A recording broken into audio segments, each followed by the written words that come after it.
Okay, so I wanted to show you how to do some really cool graphing using Excel. So this is some data a student sent to me. The very first thing I want to do is I want to select the data. Now I noticed that right here, again, I've got to realize what this car is doing. It's moving away from a photo gate. So I noticed right here that the speed between the gates went down. That doesn't quite make sense.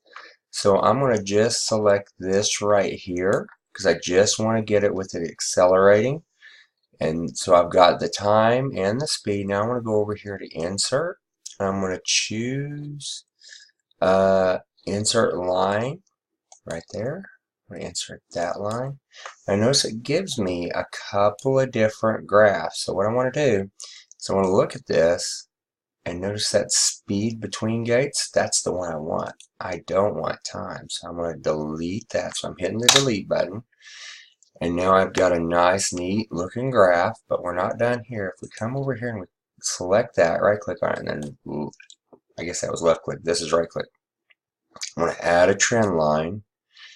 That's a linear line. I want to make sure that I display the equation, and that's going to give me the slope. Right there's the slope, which is pretty cool. So there's a little tidbit, and of course you can go in here and you can say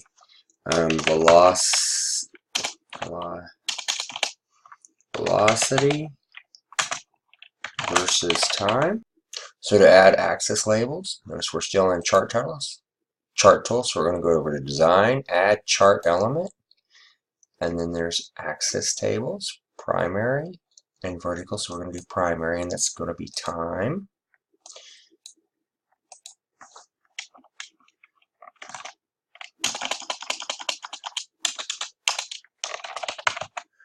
And then we're going to go ahead and add the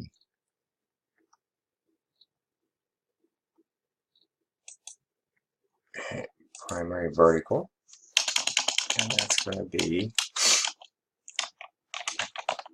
velocity. And I think this will let me move it around just a little bit. Okay.